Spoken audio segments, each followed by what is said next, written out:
जलगांव में भारतीय जनता पार्टी नेता एकनाथ खड़से ने मीडिया से बात करते हुए नगरपालिका प्रमाण पत्रों पर जाली हस्ताक्षर होने का आरोप लगाया।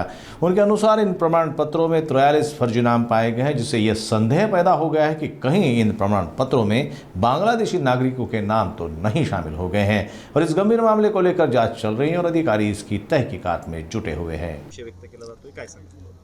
महापालिकेमध्ये आपण म्हणता ती वस्तुस्थिती आहे। कागदपत्रांची थोडी चौकशी सुरू असताना त्यात जवळपास 43 म्हणजे प्रथमदर्शी अजून 43च आहेत, तर ती नावं म्हणजे त्यात बनावट सह्या आढळून आलेल्या आहेत आणि ते तपासणी केली असता 50 होत्या, त्यातले 7 जिनेन आहेत.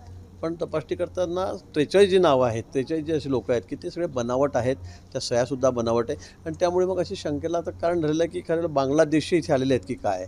आणि ते सगळ्या या प्रकरणामुळे जे सगळ्या चौकशा सुरू आहेत त्यात जे डिटेक्ट होतं आहे, सापडतं आहे, त्यावरून असं वाटतं आहे की खरंच इथे बांगलादेश येऊन वास्तव्य करता आहेत, प्रथमदर्शी असं दिसतं आहे. आणि म्हणून त्याची चौकशी या ठिकाणी सुरू आहे, सखोल चौकशी सुरू आहे. पोलीस खाते त्याची चौकशी सुरू करत आहे.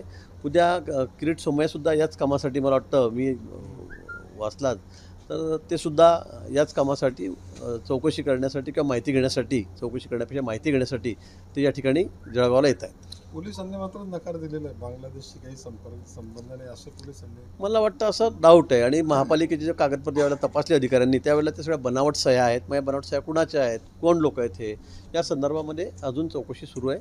थोडी सखोल चौकशी करावी लागेल, त्यानंतरच त्या गोष्टीचा उलगडा होईल. हो, हे संपूर्ण प्रकरणाची चौकशी ही ATS कडे दिली गेली पाहिजे का, काय वाटतं? मला असं वाटतं आहे प्रथमदर्शी तर मला असं वाटतं आहे की सगळं प्रकरण आता ATSच हँडल करत आहे. मालेगावमध्ये पण त्या ठिकाणी ATSची चौकशी करते. मला वाटतं त्यांच्याकडेच हे प्रकरण सोपवावं, म्हणजे काय खरं असेल ते समोर येईल.